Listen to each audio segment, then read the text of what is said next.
Welcome to They Mostly Pot Art at Night. Mostly, I am Salem, joined by my co-host Graveyard. Hello. This is episode 81 of our weekly All Things Horror podcast. Everyone's heard of The Night of the Living Dead, that classic zombie film by George Romero, but thanks to a copyright mishap, it's probably the most common film to show up in other horror films. I don't even know if there's a count anywhere, but it's probably really, really high. Yes. But what about the other nights out there? So join us this week as we explore other night ofs that aren't of the dead. Namely, this week we are doing Night of the Comet, Night of the Creeps, and Night of the Demons. And yes, as Graveyard has made me aware, Night of the Demons is a franchise. We'll get to it later. There's a lot of them, so we'll have at least one full episode. Right, there's at least 4, right? There's 4 altogether. And since we're covering the first one, we'll just do the 2 sequels and the remake. Perfect. But as of right now, we're just doing Night ofs, the original, yes, OG versions of them. So, I believe these are all 80s movies. Yeah. Oh, yeah. Late 80s movies. Well, Night of the Comets, I think, early. I think they're about 2 years apart, actually. I think it's 84, 86, 88. Yeah. Yeah. So these are a good mix of cheesy, we'll just come out and say it, cheesy 80s movies. And we'll I guess we'll start with Night of the Comet. Have you ever seen this movie before? Not in its entirety until this episode. I have, and it was only because I was on a zombie movie kick for a while, and I was trying to watch like every movie that was like, labeled as having zombies in it. Mm-hmm. I gave up because, as you can see, like there's kind of sort of like the next one in this list is also zombies ish, and I didn't watch that one, so I obviously didn't get to all of them, but I watched all the ones that I thought would be interesting. So Night of the Comet I did watch, the rest of these I did not. But that's okay. So Night of the Comet I have actually seen before. I believe it was only once. It's not a common rewatch for me, or maybe twice. Whatever, doesn't matter. So I'll jump into it unless you have anything else you want to add. Nope. Let's get into this Night of. Okay, so essentially we have 2 Valley Girl sisters, who are living their 80s, paradise the best life. 80s life. Yeah, I guess, the younger sister is literally wearing like, leotards and cheerleader outfits, and the older one is wearing, the classic shoulder pads and like stirrup pants combo. It's like, yeah. So anyway, so the basically the older one like spends the night in a movie theater, with the projectionist, and then the younger sister gets in a fight with her stepmom, and then she says she sleeps in like a garden supply store or something. No, she sleeps in the shed. Okay, well, whatever. She sleeps in the shed, so which is a weird place. Yeah, she sleeps somewhere that's not exposed, I guess. Whatever. So, it's New Year's Eve. There's big parties. Everybody's outside, big partying. And then in the morning when they wake up, the guy that was with the older sister in the movie theater is normal, but he's like expecting a movie delivery, so he opens the back door and gets attacked and killed by zombies. So basically it's just the 2 sisters that are alive. So the older sister has to like fight a zombie in the alley of the movie theater and then rides a motorcycle home, finds the sister fine, but everyone else has been turned into Mars dust. Or pink pixie sticks. It's like red sand. Like the clothes are everywhere, but everybody's been transformed into red sand. Yes. And the people that weren't like immediately obliterated into red sand have turned into like zombie people. Flesh-eating zombies. Flesh-eating zombie people. So they're basically having a good old 80s time living in New York City that's essentially barren of people. They're like going on like, shopping sprees and doing all kinds of stuff. Anyway, so they find out that the radio station is still broadcasting. Yeah. So they're like, okay, so this guy at the radio station must still be alive. So they go to the radio station, which is the oddest radio station. It looks like a dance club. Like blinking neon lights everywhere, like weird club couches and stuff. Doesn't look like a radio studio. But anyway, so they go there, they find out the whole thing's automated. It's all been taped before. So yeah, the radio station is unmanned, as they thought.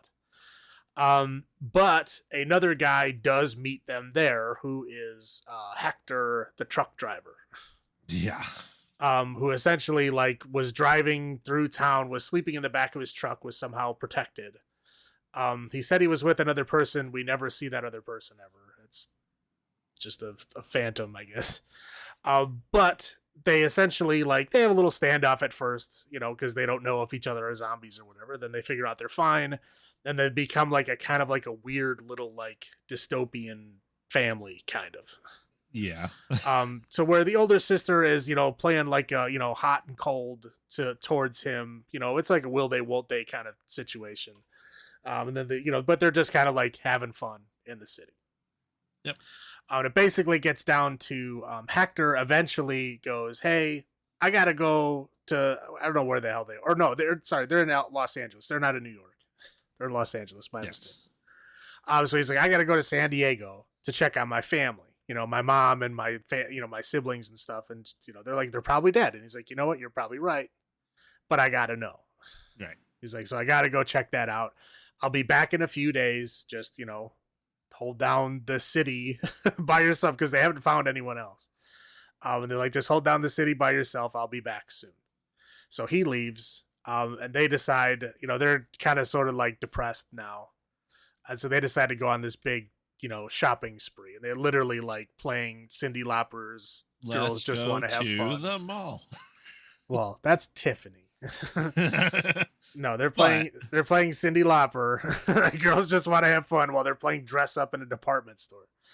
And then I don't know, the local toughs who were, if you want to call them that. Yeah, they're like, apparently they were the stock boys for the department store, have now formed their own gang that somehow have automatic weapons. Yeah. And they have like this ridiculous gunfight with the sisters, right? And kind of a side story up until this point, but they don't matter, so I'll just talk about it now. Is there's like an underground facility where people knew that this was coming, this comet that was going to kill people. They knew it was coming, so they hid in this underground facility. And they're like, the original plan was just hide out there till everything's done and then come out and whatever, repopulate Earth, whatever the hell they were going to do. But they decide that, since we know there's people out there, because they took over the radio station, they were like broadcasting. So they know that there's people out there. So like, we got to go get these people, the survivors, and bring them down here to help us repopulate.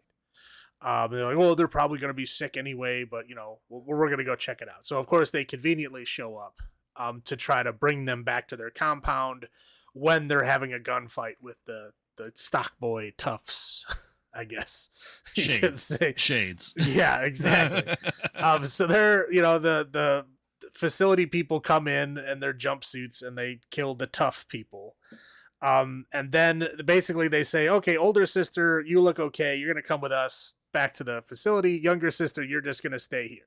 You got a rash. Right. Yeah. She's got a weird rash. So you're staying here with this other lady who's going to keep an eye on you and do blood tests or something. Yeah.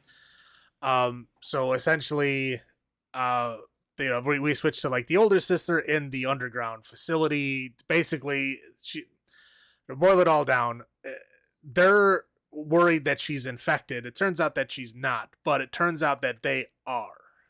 Yes. So from them going outside for that little bit of time, they've somehow become infected with the comet, even though the sisters are immune. It's I looked into this. It's because they left the ventilation shutters open, so particulate got into them. They weren't in a complete hermetically sealed steel cage. Well, so again, it doesn't matter. The girls were directly exposed, and they're fine. Right. So they were immune regardless. So these people would have been exposed anyway. Yeah. So anyway, so they have been getting affected, and it's it's not an immediate thing. And unless you were in the comet's direct path and got vaporized. Otherwise, it's like a slow decline. Like, I guess Right. it's like their memory starts getting affected first, where they can't remember things. There's a bunch of scenes where there's the people in there can't remember how to do stuff, and then they start like basically forgetting to give a shit about people. So they're just like, whatever, we'll just murder these people because they're trying to like take people's blood to like put it, inject it or give themselves transplants or transfusions to try to like counteract whatever is happening to them. To stop becoming from zombies. Right, Yeah. right. And it's working ish. It's like Ish. prolonging it, but it's not curing it. So basically, as they're running out of memory, they're running out of like compassion. They just like turn a lot of other people into just like blood bags, right? But then they like stop, forgetting to do it all together, and they just start declining. Anyway, so the girl realizes that this is happening. They say, "Oh, your sister is dead." She like freaks out and attacks one of them and escapes. And meanwhile, back with the little girl, the other lady that was supposed to be keeping an eye on her memory starts degrading. Yep. And she basically tells them where their base is. And then Hector shows up, and then she ends up dying.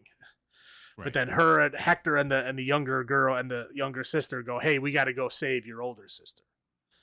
So he finds like a convertible and a cowboy hat, and then jumps in their car and they drive to this facility.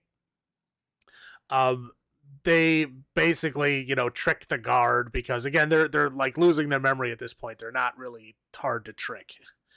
He pretty much goes, "Hey, look over there." Yeah. They're like, "Huh?" Yeah. So the girl jumps out of the trunk and like knocks him out. Anyway, so Hector and the younger sister infiltrate this facility. They find the older sister, and they also find these two kids that were also survivors, that they were trying to use for blood, but they kept forgetting what they were doing. So, they escape out away from the people that are changing.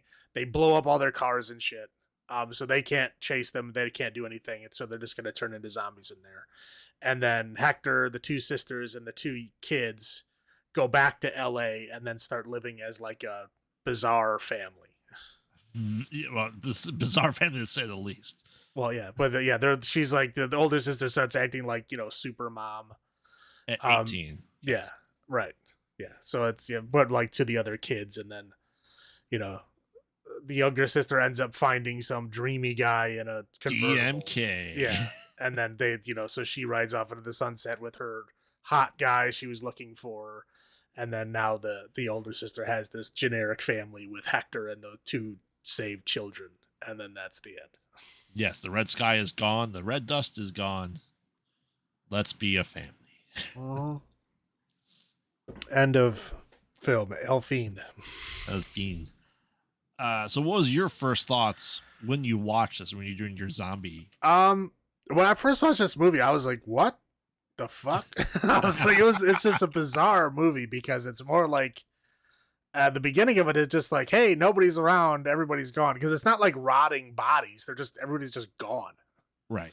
So they're just like, essentially, if you were in a city that was completely empty, that wasn't empty yesterday, what are you going to do?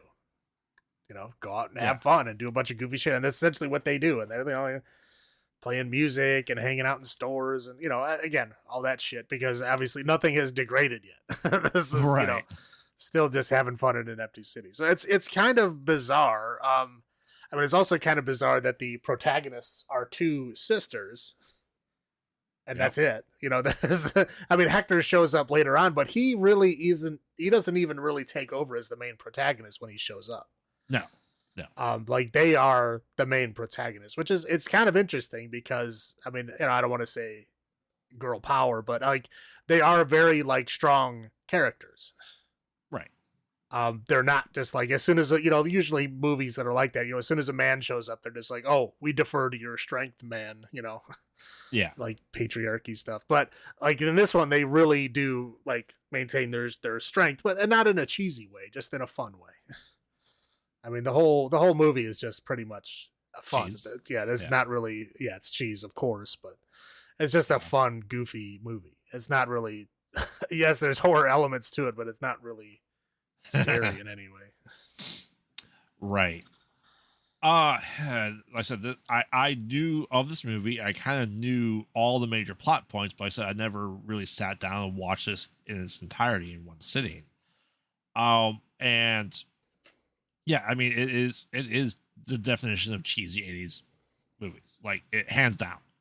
Everyone is just an over caricature of a stereotype, I would say.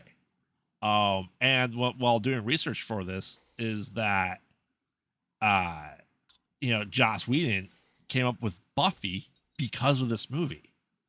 To your point of the strong female leads, and I found that very interesting. Like, oh, so he kind of combined, the two sisters into one character, where they had the poppy cheater who likes to go to the mall, but then with the old acting wise older sister, right, at 18, that is kicking ass.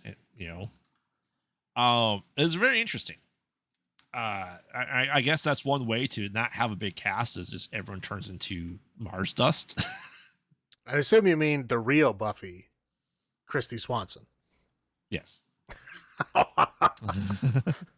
I know that probably ruffled your feathers a little bit. Not mine. The wife's absolutely. Oh, okay. I don't think I've seen a single episode of Buffy the TV show in its entirety, so I'm okay. Now the movie, yes, I like the movie. But yeah, to your point, it's for 1984 for it to be strong female characters that aren't, put into any exploitation aspects, right? And yeah, there really is leads. Yeah. There's no like goofy, like just gratuitous nudity scenes or anything. Like they're not really like downgraded to objects, even when they are like, taken prisoner, kind of, sort of. That it's not that kind of prisoner. You know what I mean? It's just, it's interesting, and then like, she likes Hector, but again, she looks to him as a partner, not like somebody to take control, which a lot of these movies do. Right. Like, as soon as a guy shows up, they're not the hero anymore. Right. I'd even say that the female scientist kind of led that group too. Until she degraded and stayed behind, for sure. But you know what I mean, though, that they kind of like went with her word of authority, to like, there wasn't a question to it. She's like, oh, I'm killing her with this injection. They're like, okay, we trust you. Like, right. you are the boss. I mean, yeah, you don't want to say girl power, but for 1984, it absolutely is. It is right, which is astounding. Again, it's extremely rare for that time period. Right, and not the screamy final girl either. Like they broke, I'd say, every trope. Yeah, well, yeah, really. They were like, their dad was like, they gave an excuse as to why, like, their dad was a military guy. Right. And they were military brats that moved around a lot with him, but he also taught them how to fight and shoot. Yeah. So like, that's why they were able to like kick ass. It's not like there's no explanation for it. I mean, there is. Right. But yeah, I mean, for 1984, it's astounding. Right. And had we'd watched this at that point in time, it is a breath of fresh air. It really is. To see that. It's just weird. We barely have it today. Correct. Yeah. I mean, yeah. A movie like this would be hard to make even now. 40 years later. Right. Yeah. What are your highlights for the movie though? This one, the 80s fashion was actually kind of fun in this movie. Some of these other movies, it is not so much. But like this one, it's ridiculous. Yeah, it's stupid, but like they purposely ham it up. Like they're in department stores, like dressing up in goofy outfits on purpose. But like those outfits are like, the height of fashion in like 1984 or 83, whatever the hell this was, filmed. But it's a fun, goofy way. I mean, some of the sets are just like ridiculously over 80s. Like I talked about, like the radio station. It's like they walk in and it's like everything's super dark. The floors and the wall are all black, but there's like all these neon blinking lights everywhere. Mm-hmm. It is like ultra 80s. Like, like take the 80s aesthetic and like, there it is, painted all over the walls. And like everything is just, perfectly put in that time period. Like there's no other time period that this could actually function in. yeah, like we talked about before, the girl centered apocalypse, right? How it's very rare that is. Like I don't even know of another movie that does it quite like this one does.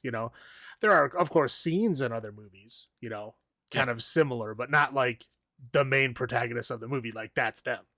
right. It's always like sub characters doing stuff like that. And again, I thought it was interesting that the first thing they thought of was like, we need to get guns. Oh yeah, They're like, yeah, there's zombies out there. We need to get guns like right now, which is again usually a low priority for people in zombie situations, which is bizarre to me. But it's usually like a thing they don't think of. But that was a thing they thought of right away. right. I'll expand on that a little bit in my lows, but you want to go for your high points first? I mean, I definitely agree with you. Is that it is the empowered woman, right? It's just such a rarity in horror movies, especially.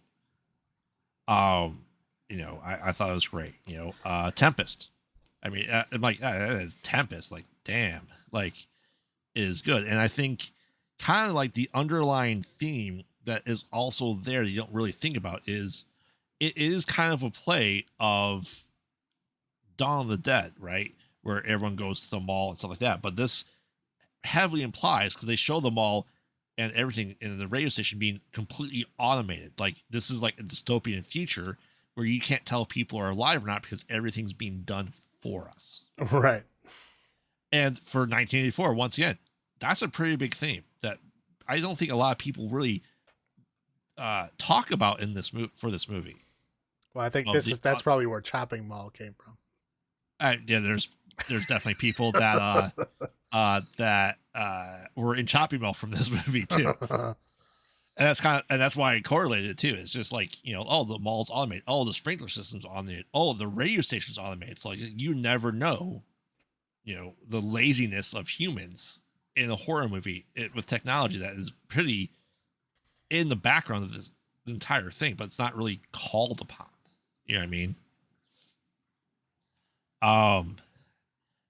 And yeah, I think, I of course love the debate of lead versus steel for Superman because that was kind of their 2 sentence way of explaining why you weren't affected by the comet. I think that was an interesting time. It's like, oh, Superman can't see through lead. No, he can't see through steel. And and then they go, oh, we were all in steel enclosures, therefore not affected by the comet. Right. But yeah, if that was the case, I think it would be a hell of a lot more people that survived. But whatever you say. I mean, to their point though, everyone's kind of out watching the comet, so everyone was out in the streets, right, looking at the comet. So, I do kind of like the fact that the scientists get to L.A. Remember, L.A. and they go, "Oh, this car shut up. Where are they going? The mall." Like, there's only one mall in L.A. in 1984. I highly doubt that. Right. And like, yeah, it's very high likelihood that there's a lot of shot up cars just sitting around on the streets. Like, how would you have any idea? Yeah. Yeah, I just thought, I love cheese personally, as we all know, and this played it right into it. Do I like the fashion montages? No, but I think it fit perfectly into this movie as opposed to others. Absolutely. I absolutely thought that fit it right in. Those are my highs. Do we roll into my lows? Go for it. The gunfight. Which one? But I know you mean the department store, but yes. Yeah. Hey, they're shooting us. Cool. They stop shooting us. Stand up. Shoot while everyone's ducking and shoot only above them. Oh, crap. I need to reload. Duck. And then they get the turn to shoot at nothing around you. Right. I was debating if I was going to put this in the high point or low point. Like we discussed lore a lot, and the lore is this comet that wiped out dinosaurs came back 65 million years later. So are we saying that maybe there's a chance that dinosaurs became zombies? I don't know. Right. And is it a unique way of making zombies? Yes. Is it a good way of making zombies? No. It is it's I don't know why no one else picked up on this thing of making zombies through a comet. But they still like were able to talk. You know what I mean? It's just a weird thing. It's almost acted like a virus where they had, like, you can say, oh, these zombies were virus ridden and they needed to ingest human that weren't infected to try to stay more human. Maybe that was implied with the scientists, but did the zombies have the right idea by eating people to try to stay alive? I don't know. Yeah, maybe it was just survival instinct. Right. And the stock boys. Like,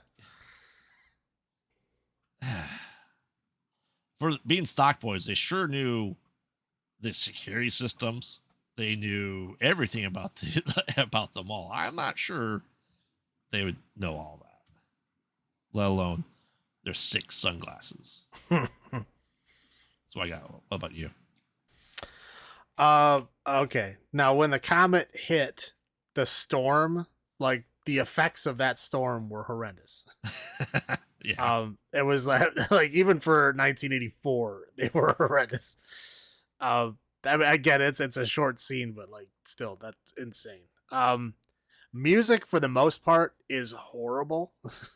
Yeah. I mean, there's a couple of like, like, again, they use like, actual girls just want to have fun. That was, that song's all right, but like most of the other songs are very, very bad.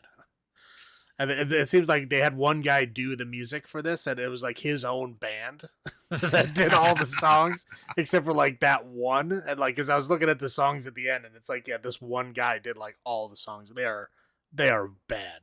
They are not good.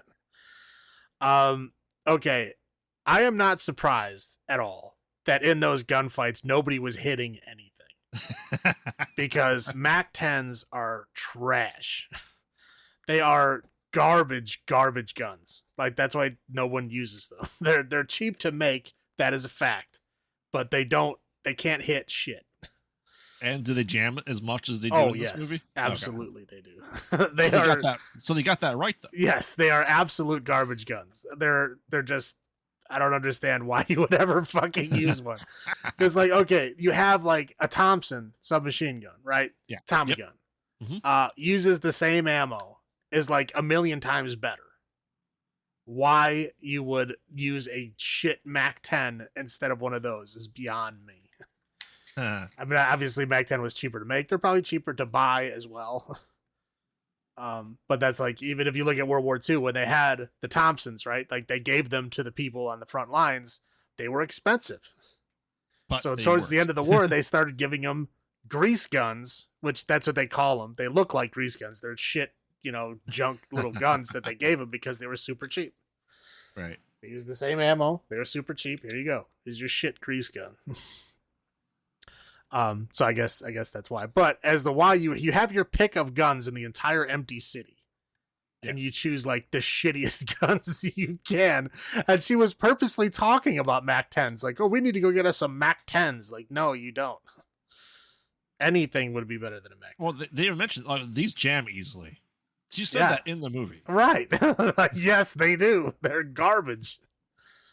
But yeah, whatever. I mean, the cheese, as charming as it is, it's a little, I think, too much. It's more charming than I will say. Overall, the cheese in this movie is not bad. Like I said, it's mostly charming and fun, but there is some times where it pushes it a little too far.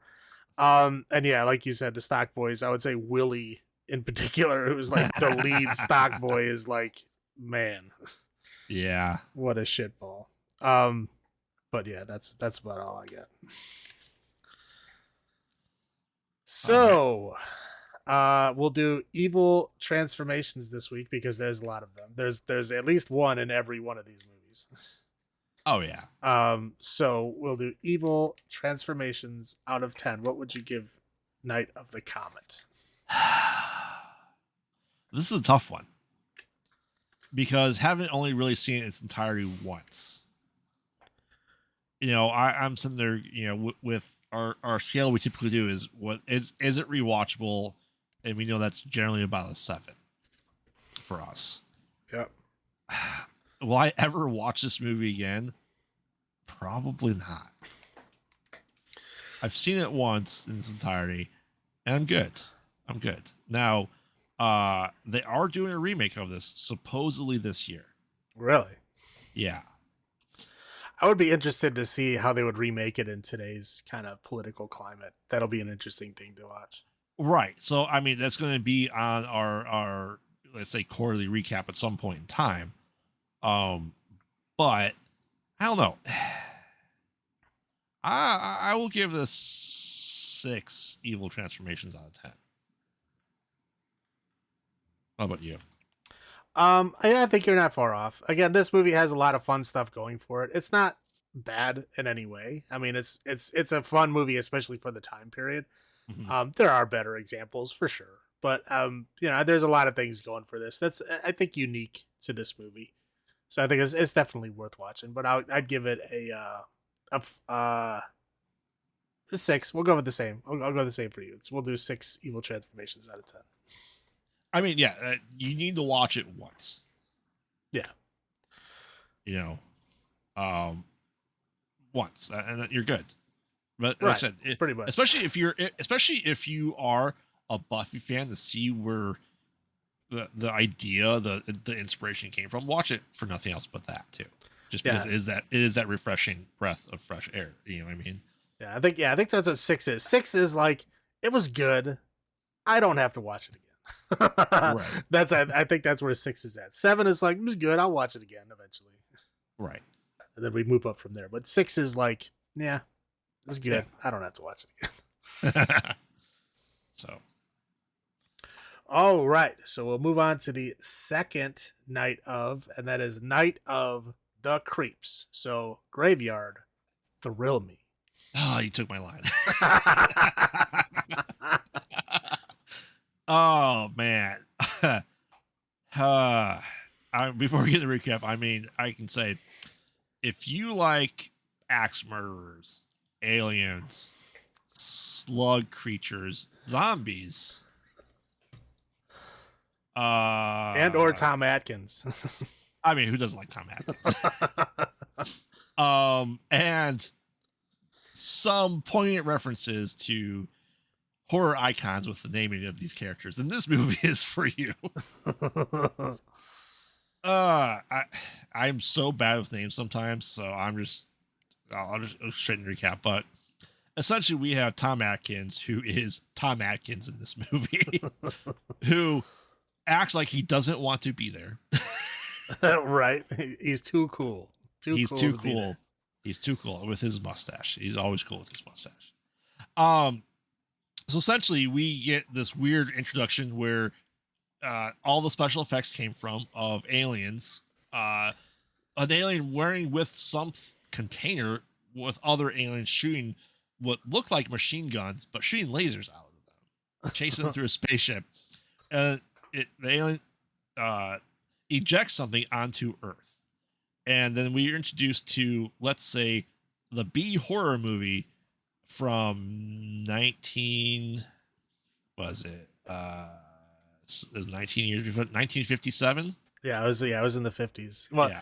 I think it was like 59 or something. But yeah, I just want to stress, I'm pretty sure like half of this film's FX budget was used in the weird opening scene of the aliens chasing each other through a spaceship.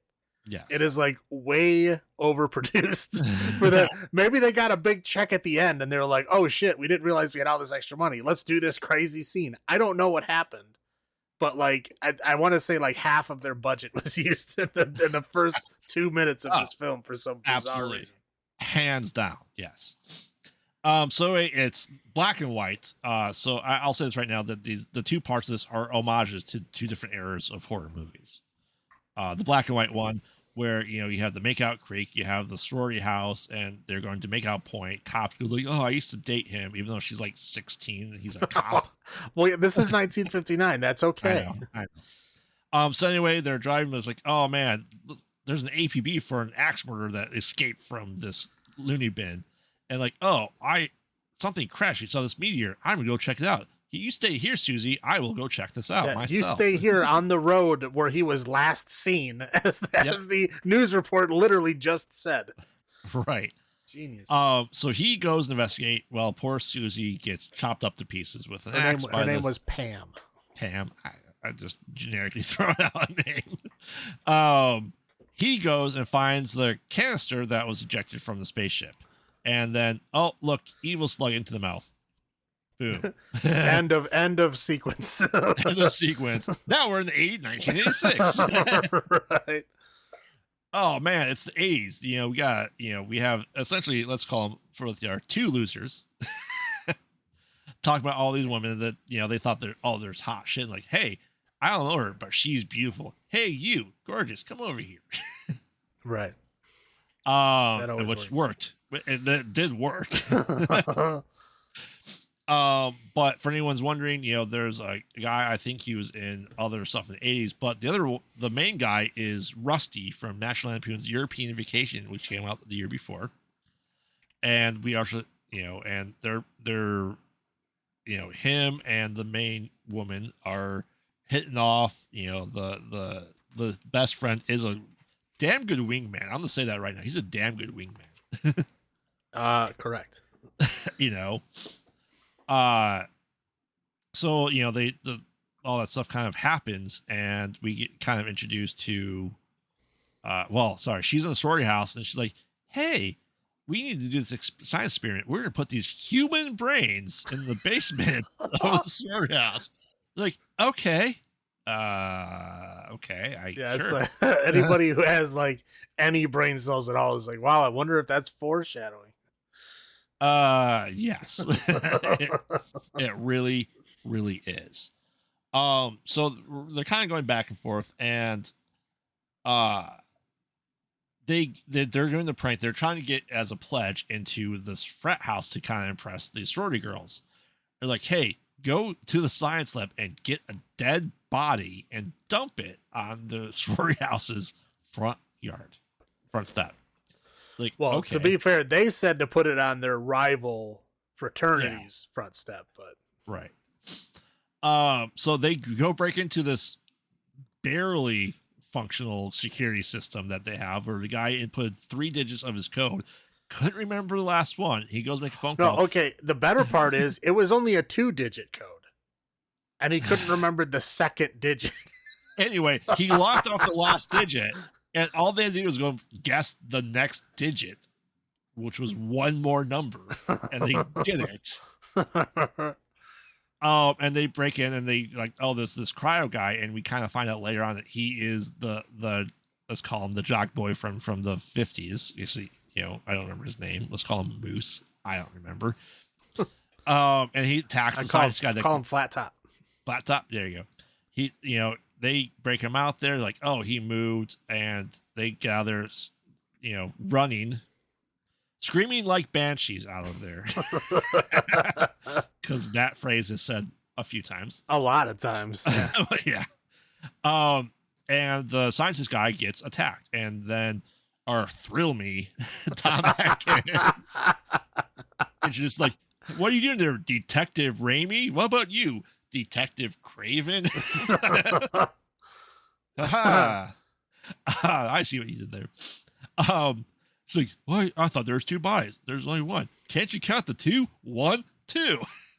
Yeah, but the joke is that instead of saying like hello or any kind of normal greeting, he says, "Thrill me."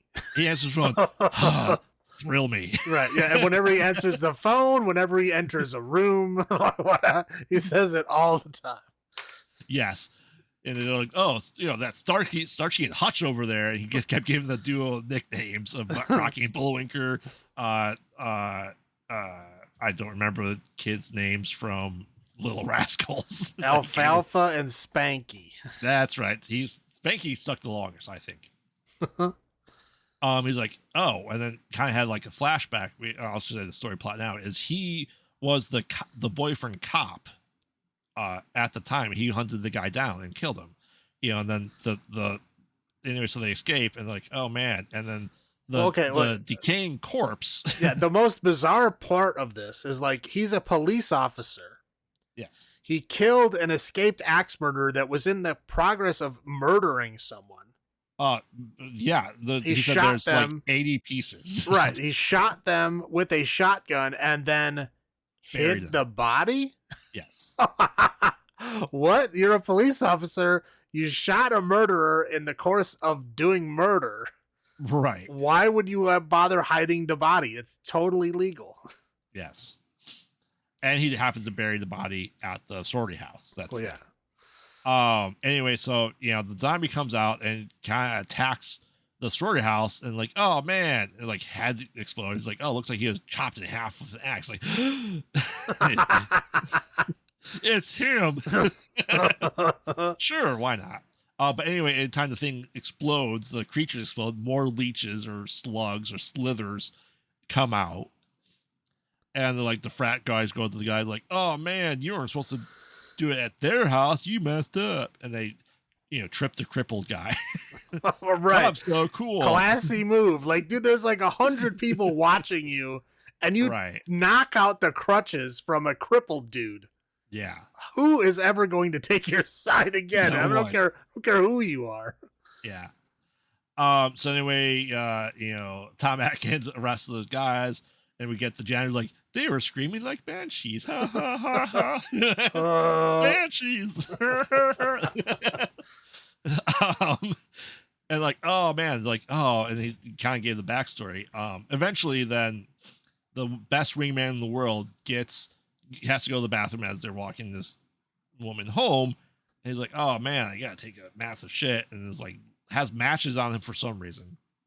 And then like the infected janitor that saw them came out and like had exploded slugs and slithers everywhere. Lights went on fire, and he goes, oh man, and it got him.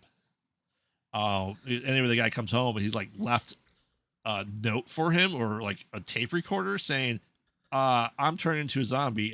You can't see me like this. I don't have much time left. And then right. But like, what a depressing scene to put in this otherwise like fun movie. Yes. I was like, what the fuck? That's his last lines on the movie. Right. That was it. He's just gone. And then later on, you get to see his dead fucking body. Like, wow, dude. I don't need to see this. Yeah. So anyway, Tom Atkins like, oh man, he tells all the stuff like, where's the body now? It's under the sorority mother's house. And then boom, zombie comes out because the slugs went into that body. She gets killed. Dog runs away like a good boy. And then like, oh man, we know that fire worked on it. So, hey, guy from Gremlins, we need to get a flamethrower. Sure, why not? Yeah, here you go. Every police station has a flamethrower in the back. Right. So like, all right, it's night of a dance. Everyone's getting ready, and that's how we get the main poster of Night of the Creeps of the tuxedo. Bro Bus gets attacked. They all get turned into zombies. The dog does get possessed and passes it along to the other guy. Yes. And then the worst looking dog. The worst looking effects I've ever seen on a dog. Right. So then it's essentially all zombie attack against the sorority house. And Tom Atkins kind of comes in there with his shotgun, shoots them on, shoots the head open and then lights everything on fire, which doesn't have to be in that order, but it is. So they're trying to kind of stopping stuff off. He just goes rescue the girl. They get out like, oh man, they're found us. What should we do? Let's get into this rickety shed that has like no back. Yeah, which is like like 2 feet by 4 feet. I mean, it was like tiny. Yeah, but somehow they do it. Like they turn off the valve to the flamethrower. Like, hey, careful, it's such. They couldn't light the pilot light anymore. Tom Atkins just surrounded. He just one shots like everyone. Yeah, he essentially does like a bullet time move. Yeah, it was just awesome. So eventually, like, why are they coming here? Is there something human here? Brains. And we meet, I should have mentioned it before. We have another depressing scene when he goes to get the Tom Atkins originally. He's like, oh yeah, he takes tape off his door, like, oh, he's protecting himself. No, his oven is open and is about to kill himself. Right. Right. Yeah, just bizarrely depressing scenes in an otherwise just like goofy movie. Yeah, so anyway, they found Tom Atkins in the basement. He's like lying this withering mound of slugs that are attacking the brains. He's like lying everything in gasoline. He's like, all right, I'm gonna count to 20, 20, 19. He's counting very slowly. And then when they're trying to escape the house, he goes 18, 17, 16, 15, 50. Yeah, he's like, better start running. I'm counting faster. Yeah, and then boom, blows up. Everything's fine, except the Thrill Me is still alive, explodes, and then the slugs go into the cemetery, knowing they can create zombies. But luckily, the alien searchlight, is looking at the cemetery. Setting up the sequel that we never got.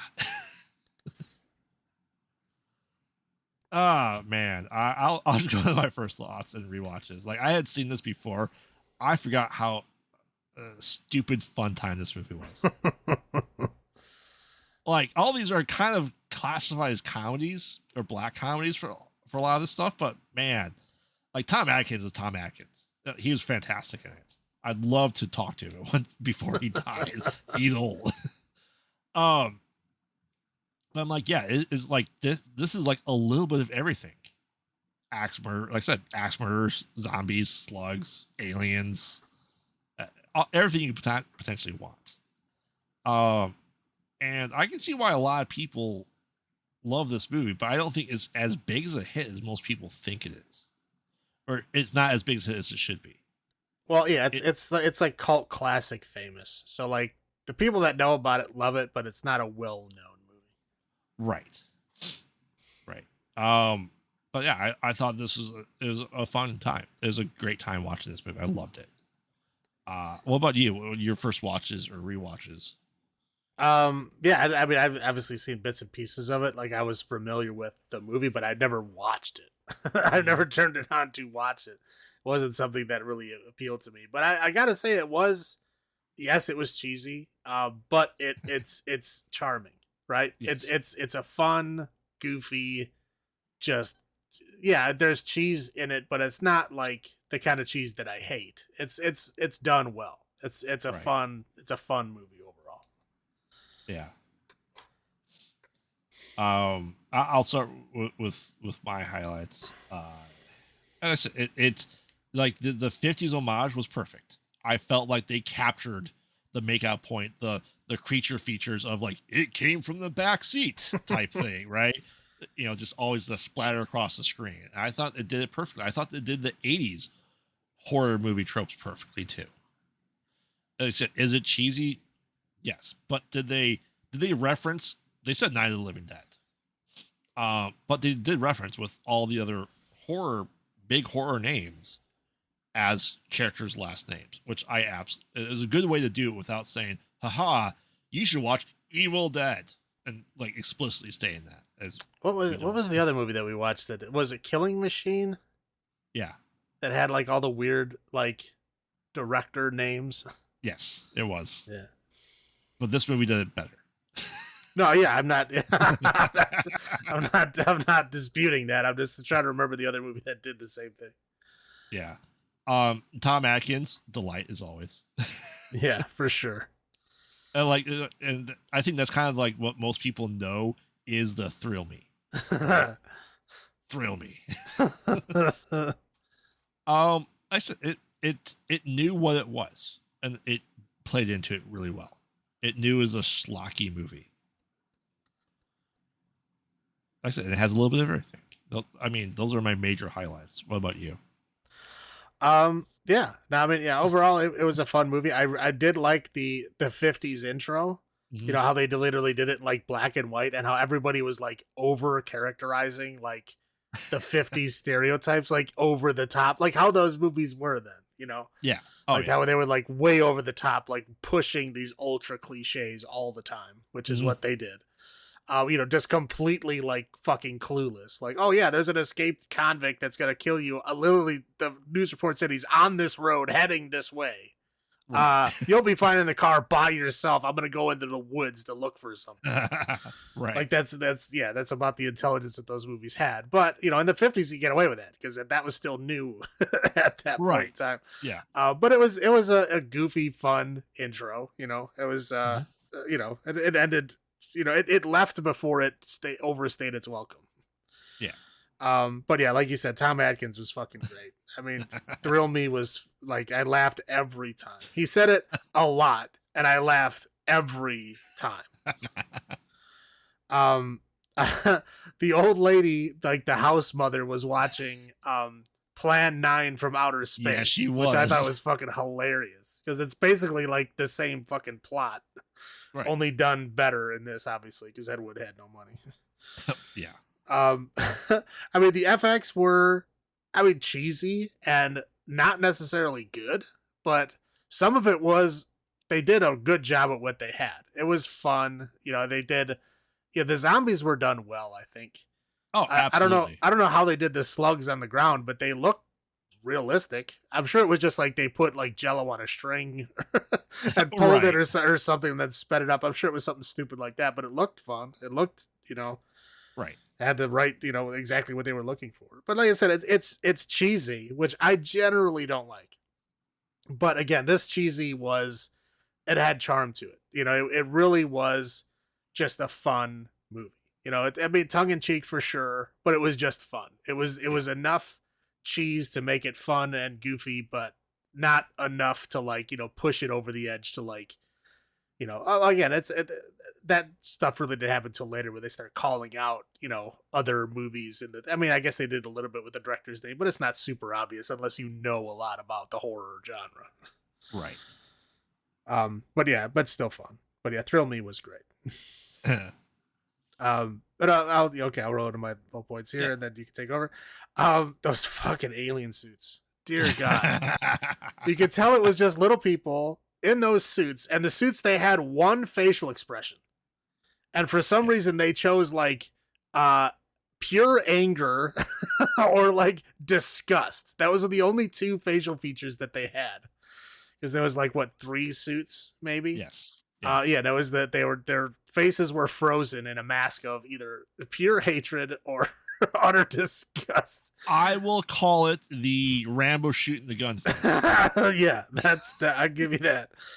That's true. I'm like, what the hell? But yeah, just a bizarre scene. They had like these futuristic guns and lasers and like a spaceship, and like, wow, this must have cost a lot of money for not a whole lot of nothing. Right.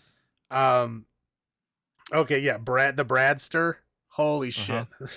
I mean, I know he was like on purpose supposed to be a shitbag, but wow, did they make him a shitbag. I mean, I think it's perfectly that, you know, you trip a kid on crutches. Like you're the worst kind of person, for sure. Yes. The FX on that dog. Holy shit. Like it was like they took like a stuffed animal dog and like sprinkled some fake blood on it and then let's like put it in the middle of the road. Yeah. That's how bad it was. It was terrible. What was okay, like the weird, just bizarre dark notes like we talked about earlier. Where like the one, his like wingman roommate, who's like a great guy up until this point. Like, you know, he gets tripped by the Bradster, but he's like a great wingman, just an all around good dude. And he dies horribly off screen. And then they find his dead fucking body later. Like, wow, I did not need to see that. Like, come on. You know, our poor Tom Atkins is going to kill himself with the oven. Yep. It's like, wow. And another thing I noticed in this movie, I'm pretty sure everyone in this movie is white. Yes. I mean, I'm talking literally every single person. The only person that's not white is like the janitor who's like Japanese. Oh yeah, that's why we did the stupid voice for a reason, because I'm not going to impersonate that voice. No, yeah, I'm not. But anyway, that's like everybody else is just a generic white person. Like that's it. There's no diversity in this movie in any way. Oh yeah. Is that all you got? Yes. Okay. I'll go into mine. I mean, yes, the dark notes are just like, holy shit. Like if you weren't paying that much attention, they lingered on the open oven door for just the amount of time for you to realize, holy shit. Yeah, like, wait, what was he doing? Cooking a turkey? Oh no. Right. Um, yeah, and the Fred, the best wingman ever. Like, he was so lucky to have a friend like that, and just like I felt like they did him dirty. They really did. You know, we obviously didn't see anyone able to survive that, you know, the infestation, if you will. Right. And yeah, the aliens, atrocious. They were just and overall pointless. Like I was like, what is the point of this? yeah. I mean, I get the cheesiness of the brains in the basement, but that was a weird thing. And of course, no one wants to see Tom Atkins die because he's generally the good guy in these movies. Yeah, most of the time.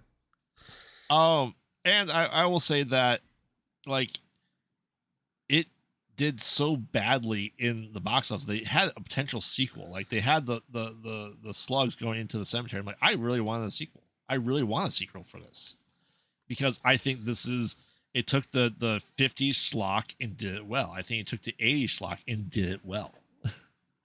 So that's kind of a low point, is that we never got a sequel to this. Yeah, dog effects were pretty bad.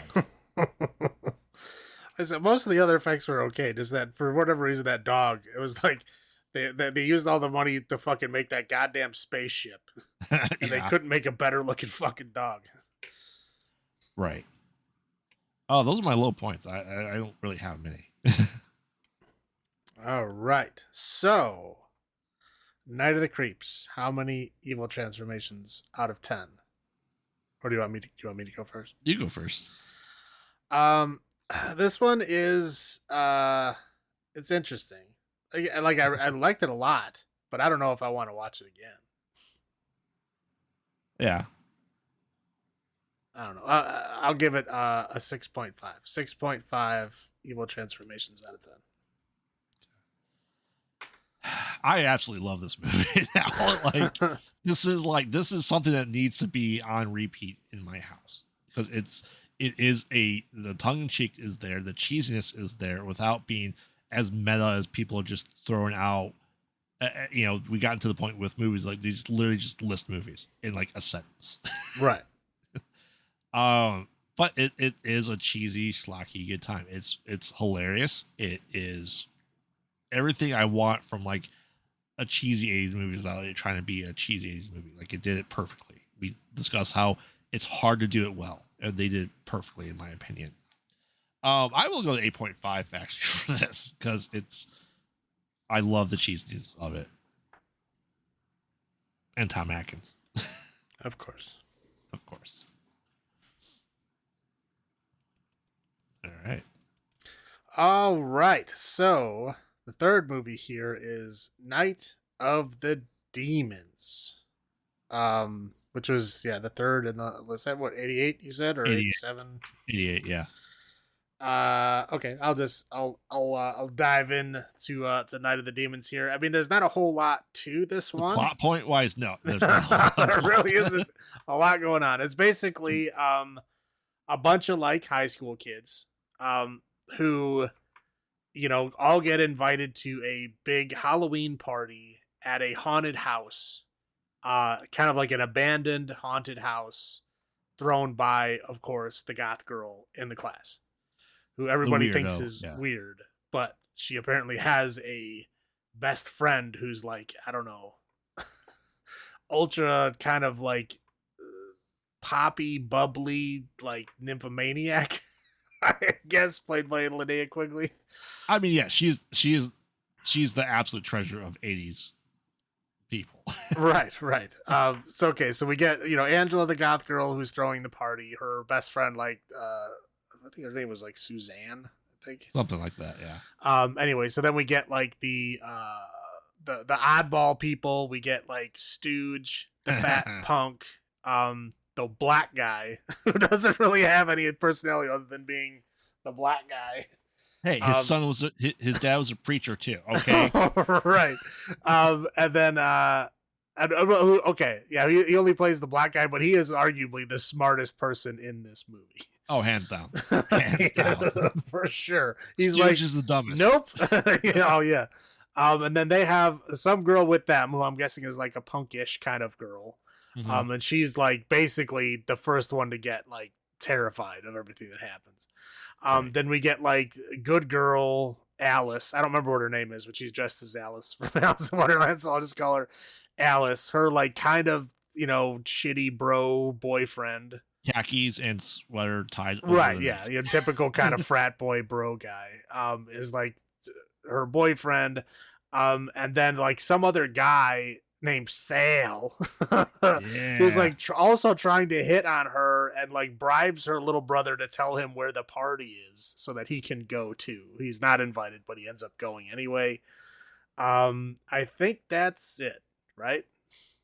Yeah. Okay, so essentially they all like gather supplies, drive to this place, and that's it. that's the whole beginning of the film, is they all basically get to this house. And then they're like, having a party, like they put on music and start dancing. Oh no, the batteries run out on the radio, so they can't dance anymore. Okay, well, we'll eat some snacks. What else are we gonna do? Oh, let's do a seance of a sort that I've never heard of in my life. But they're like, basically all of us look into a big mirror that we can all see into, and then we like try to see what our past lives are, and then the mirror will go dark and then show us what the past life is. It becomes a black mirror. Right. Yeah. So they're like, okay, let's do that. So they do that. Somebody says, holy shit, because the mirror does go black. And then they all look back at the person and go, what the hell's wrong with you? And then a demon like appears in the mirror. And of course, like only one girl sees it. Right. The little punk girl, the one that freaks out. And they're all like, what are you freaking out about? She's like, I saw it in the mirror. And she's screaming and crying. And like I said, the black dude was like not even in the room. At this point in time, he's nope. like, I don't want to be any part of this. So he wasn't even there. So like she's screaming, she's like, this is bullshit. I want to get the hell out of here. Black dude is like, yep, let's go. So they go outside and they're trying to find a way out. And of course, like the gate has disappeared. They're trapped inside the house. Right. But they're outside doing stuff. Basically, when that happened, like something, they start hearing weird sounds all through the house. They awaken some kind of demon. The demon like comes out of the furnace and like goes into Suzanne's mouth. Yes. She then starts acting, kind of goofy, right? And starts hitting on the fat punk stooge guy. And then right before she like leaves to go explore the house with him, she like, kisses the goth girl and then infects her with demon juice too. And then she has a psychedelic trip. Right. So then Suzanne goes off into the house and basically like, messes with Stooge a bunch of times and basically infects him too. Angela does this interesting dance to try to like seduce Sal. It's an erotic dance. Right. She does this bizarre dance. Sal is like, yeah, nope. And he just leaves. Right. But then, but basically, so everybody kind of gets crossed around to where, Stooge has been infected. Angela and Suzanne are infected. Suzanne like comes on to Alice's like boyfriend because, the boyfriend tries to bring Alice into another room to bone her in this haunted house. And she's like, no, it's a haunted house. Yes, it's a mortician slab. Right. The mortician table is like, you don't want to do it on the mortician's table? What's wrong with you? Yeah, and she's like, no. Oh, that's right. I forgot about the dude and his Asian girlfriend.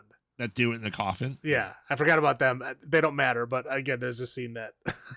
So anyway, Suzanne basically tempts him, the boyfriend that gets rejected by Alice, to like, hey, you want a bone? Yeah, okay. And then he gets infected.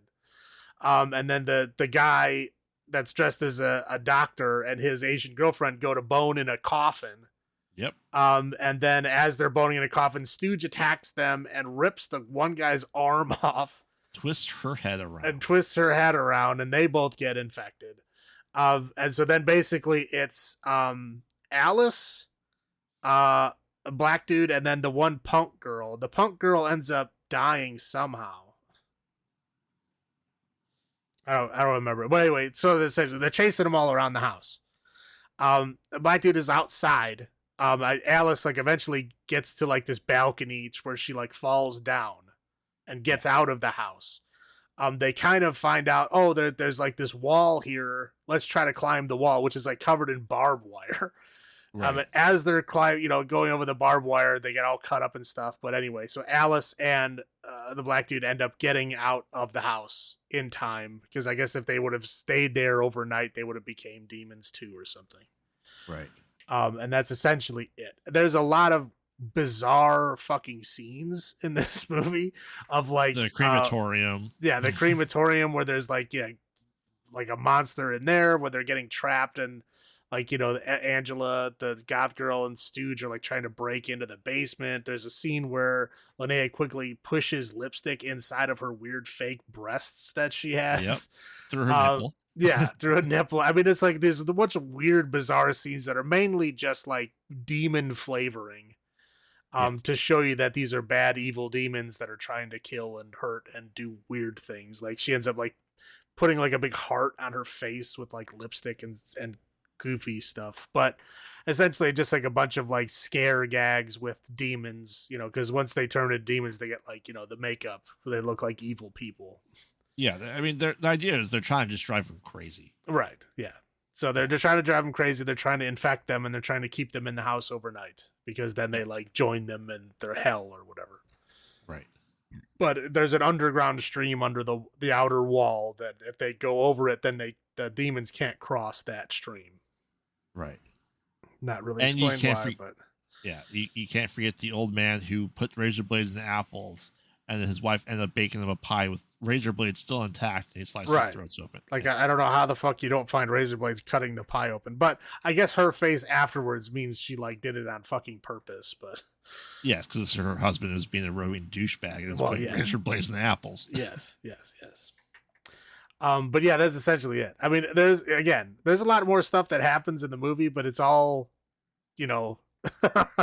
all like sub things of those are the main events that happen. Everything else is just like flavor scare stuff that happens throughout. Right. Is there anything you want to add to that? No, not really. I mean, you have to see this movie to kind of fully understand it. Right. Like I said, it's mostly about the demons and their transformations and like the them trying to like chase and hurt the people that aren't yet demons. Right. which is fun to watch, but not necessarily a whole lot to explain, because it's like an hour of more or less the same stuff. Yeah. Oh yeah. It's think of it of I guess the best way to kind of describe it is that they're like deadites and they're just psychologically torturing them. Like think of original OG Evil Dead, but like ramped up to 80s cheesiness. Right. Yeah, it makes sense. Right.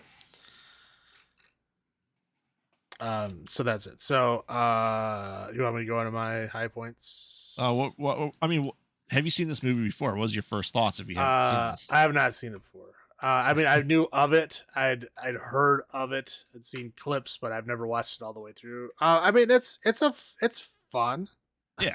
I mean, it's a classic 80s haunted house, demons, infecting souls and chasing people around, but in a fun way. I mean, there was no like Patrick Wilson here to like, to stop the possession or anything like that. It wasn't any goofy shit like that. It was just, fun stuff. There was no Warren stuff involved. It was just, basic 80s movie possessions, which just make you an evil monster when you get possessed. That's it. Right. But no, it was fun. It was probably more fun than I thought it was going to be, but I mean, the cover of this movie. You've seen it a million times. Oh yeah. It's always at rental stores. Always. At least the first one.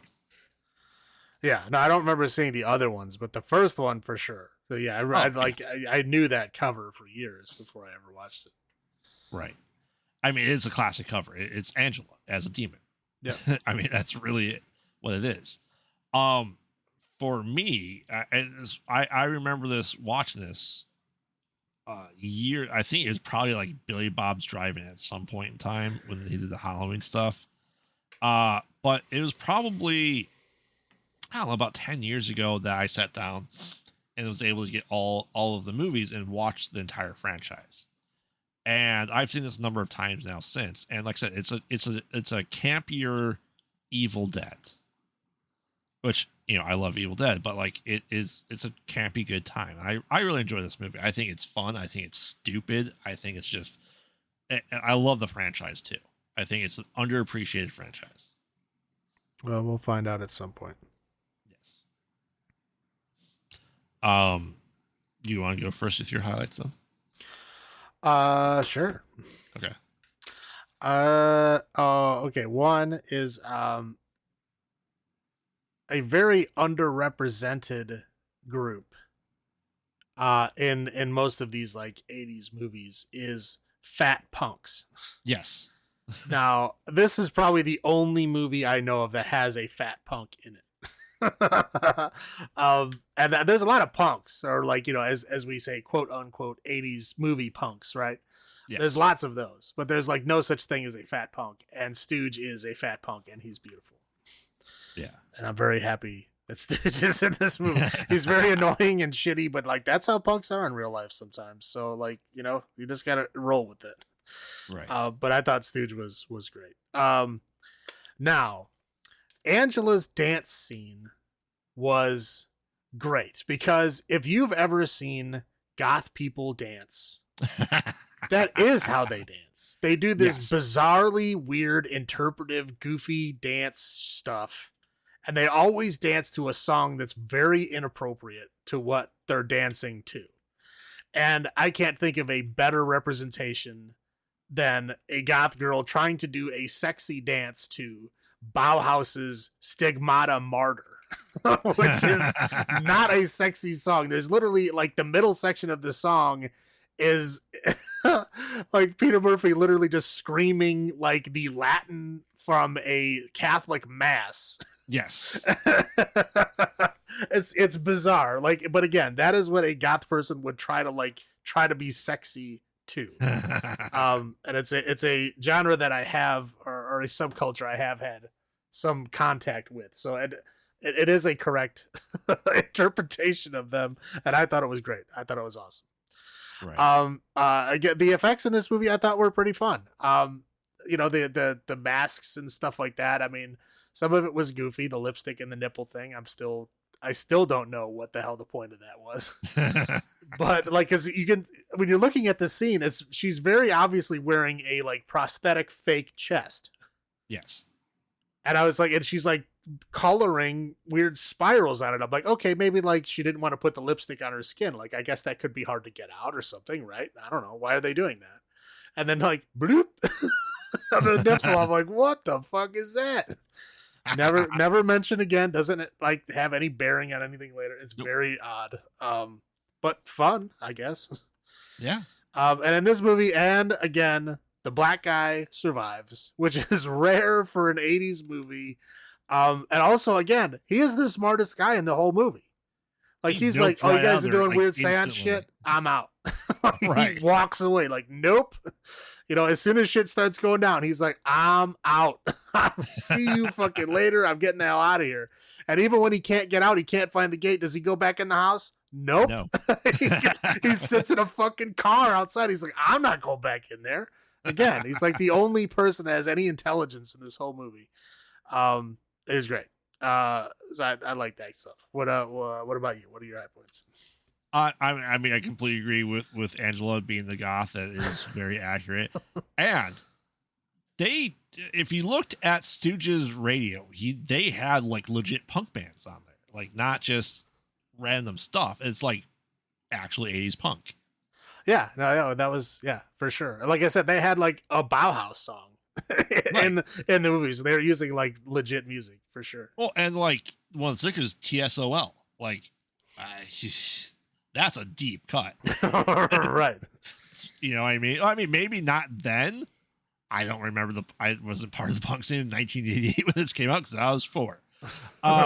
But you know, getting into, as we said, we've discussed offline our times, you know, second or third generation punk. You know, I do appreciate some of the roots, and the TSL is definitely on there. And so, like, punk is always just kind of thrown to the side. But like, whoever did the research of punk stickers got Stooge's character perfect. Yeah. You know what I mean? Yeah. This Like, haircut, everything. Yeah. Now the funny thing is like the car that he has is a shitty beat up car that's got spray paint and shit all over it. Yes. Now, fun fact, when I was a younger lad, I had a fucking car that was a beat to shit old 86 Oldsmobile Cutlass Supreme that was spray painted all over with goofy shit just like that car was. Yeah. So like I felt the kinship with Stooge in this movie. I really felt like we were heart to heart in this. I don't like his hair, but like otherwise we were brothers. Yeah.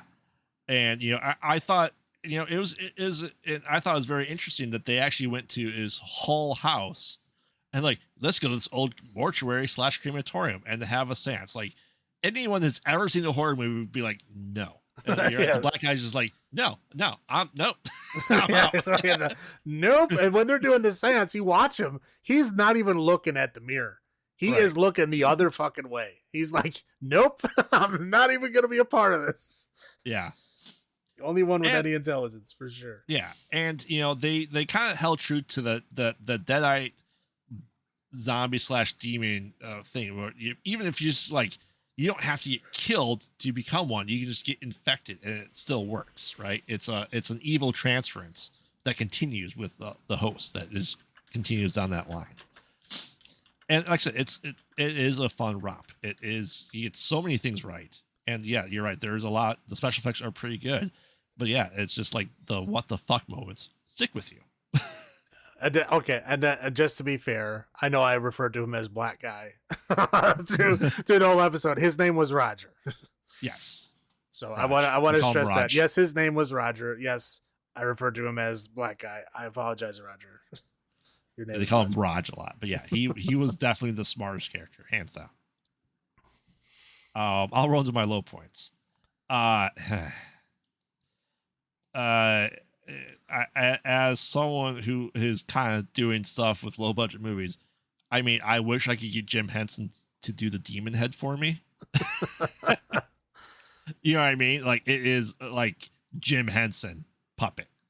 I'm like, okay, like that's a weird thing. I mean, yeah, that the shitty old guy, you know. Oh man, the kid's not made me drop my drugs. You know what I'll do? I'll kill people by putting razor blades in an apple. Fuck you, man. And if you're at a convenience store with a bunch of teenagers, would you necessarily, especially 2 guys, yes, they're kind of neckbeards, but stop paying attention to anything else going around you in the store while she's bent over? I don't know. I mean, again, I would not, but I'm sure apparently other people would.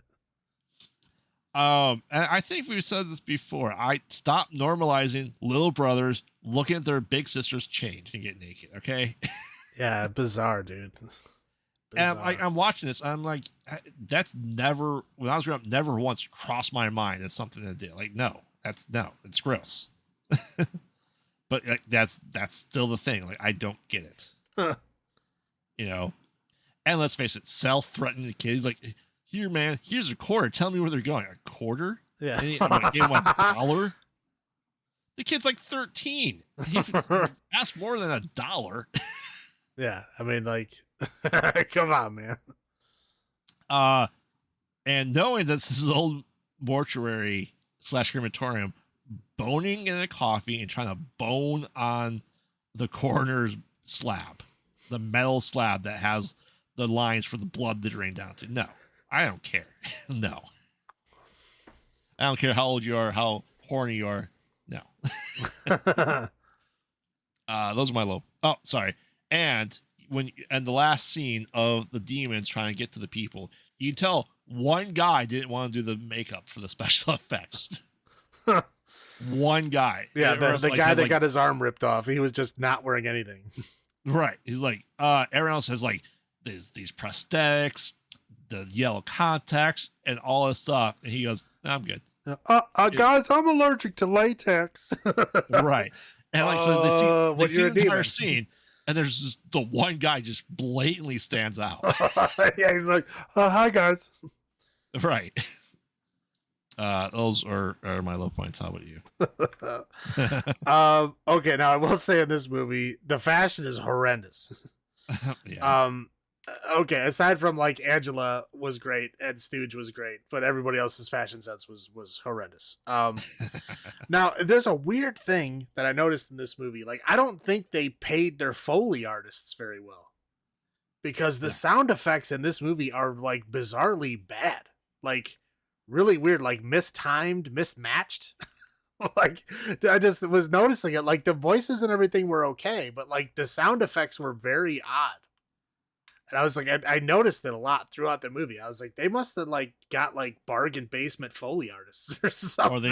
Or they just took remnants from other movies. I don't know. I was looking in the credits and they do had Foley artists, so like they were people that did it, but I don't know what they did, but they did not do a good job. I'll say that. And the other thing that I thought was fucking hilarious, I died laughing every time they did it. The demon voice. Oh my God. It's like, I'm a demon. It's just some dude doing a voice. They didn't even put effects on it. I mean, is it different? I'm a demon. I mean, is it different? There is no data, only Zool. But at least they had effects on it. Like, you know what I mean? Like, it made it sound like, oh, there was two voices. Like, oh, there's a monster inside. No, it was literally just some guy going, I'm a demon. Like, you are not fucking scary. That is hilarious. It was so bad. It didn't happen enough, but holy cats, I was dying laughing. Okay, you know what it reminds me of? Dr. Claw from Inspector Gadget. Again, that was effects. That was like somebody did that on purpose. They put it through a synthesizer. This was just a dude doing a voice. No effects at all. Like, I can do that same fucking voice that they did in that movie. Like, that's it. There was no effects. It was bizarre. And no matter who it was, whether it was Angela or Stooge or whoever it was, they had the same voice. Mm-hmm. And I looked it up in the credits. It was the same guy. He's credited as Demon Voice. Yeah. Wow. They're like, oh, that was great. I loved your cheesy demon voice. You got to do it for everybody. What? Even the girls? Yep. Yeah, but hilariously bad. Judy, who played the Alice girl, her screams were so goddamn annoying. She would scream like forever, and it was so high pitched and stupid. Like, it was just weird. And then she would just stop, and then she'd be talking to Roger like normally, you know. And then all of a sudden she starts screaming again. It was very annoying. And I will say that the music in the movie was good. Like you pointed out, there was a lot of cool bands that they threw in there. Oh yeah. But the score was fucking awful. I mean, it was like literally I was waiting for fucking slide whistles and shit. Like, it was that fucking bad. Like, this is just terrible. Like, it sounds like somebody did this shit in their backyard. They could have. Yeah, it was very bad. But that's all I got. Yeah. Do you want me to give you my evil transformations out of 10? Yes. Why don't you go first? Okay. I mean, I absolutely love this franchise. I love cheese. I love just the effects of everything stupid about this movie. I thoroughly enjoy it. Now, have I watched it more than Night of the Creeps? Yes. But it's kind of just like, I'm gonna throw on a stupid, cheesy 80s horror movie with decent effects, and this movie comes to mind every time. I will give this a solid 8 evil transformations out of 10. How about you?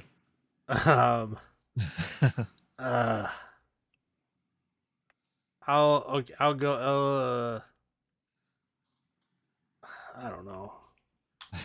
6.5. A 6.5 evil transformations out of 10. I mean, are you you're not disappointed you watched it? Do you wish you had No, watched it earlier? it's a fun movie. It's much better than a lot of other movies that I've seen. I mean, there's enough interesting things happening in this. Like I said, Stooge as a character really connected with me. Mm-hmm. Angela, I thought was great until she turned into a demon. But yeah, like there's a lot of fun, good things I liked about it. Just again, like once the demon stuff starts happening, I think it just kind of gets generic-y. Yeah. And like I said, that fucking voice, I could not see it as anything scary or horror related. I just saw it as a fucking comedy as soon as I started hearing that voice. But yeah, it was this so much bizarre stuff is happening to where you're like, what? Like you can't like get scared or like think scary things are happening because you're confused. Like what? Wait, what? That's fair. But again, overall, it's a good movie. It's a movie you should definitely watch. I mean, the fucking sequels, I don't know how good they're going to be, but like this first one so far is pretty good. Oh, they get cheesier because the last one's in the 90s. The last one's in 97 before the remake. So imagine this cheese carried over to 1997. Yeah, it's exactly what you think it is. I don't want to do that. Yeah, I mean, overall though, a solid entry for the week. Oh yeah, I wasn't upset that I watched any of these. I mean, the only one that I'd seen Night of the Comet all the way through before. The other two I did not, but I was aware of them. But I'm not upset I watched them. They were good. Like I said, I think they were better than I thought they were going to be. Oh yeah, for sure. All right, why don't you bring us home? All right. Next week we dive in literally to some water-based films with the new Night Swim movie making its quick jump to digital release. We don't even have to go to the theater to watch it this time. It's already out on digital. It was like lasted what, 3 days? I think it was 13. 13 days. It's already on digital, so I'm sure it's great. I'm sure it's a fantastic film. But we will find out next week, and we will also add in some other wet films that we found. We'll bring them along for the ride, and that is Underwater, which is newer with Kristen Stewart, and then Leviathan, the classic movie with Peter Weller. I'm sure you will be amazed by how great it is. I know you're a big Peter Weller fan. I'm a huge Peter Weller fan, actually. I watched this movie when it fucking came out in like 1987 or whatever it was. Yeah. Because I think it came out like right after RoboCop. And like when I saw RoboCop, I was like, Peter Weller's fucking awesome. So yeah, I started watching everything he was in, which is why I've seen like Leviathan and fucking Screamers and all these like really shitty movies that Peter Weller's in that nobody's heard of, because Peter Weller, like every time I see his name, I'm like, yep. Like Peter Weller and Michael Biehn are like two names and I'm like, oh, gotta watch it. Yep. Yeah, fair enough.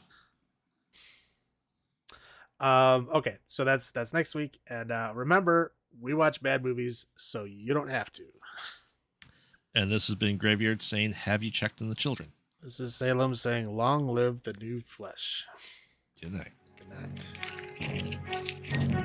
night.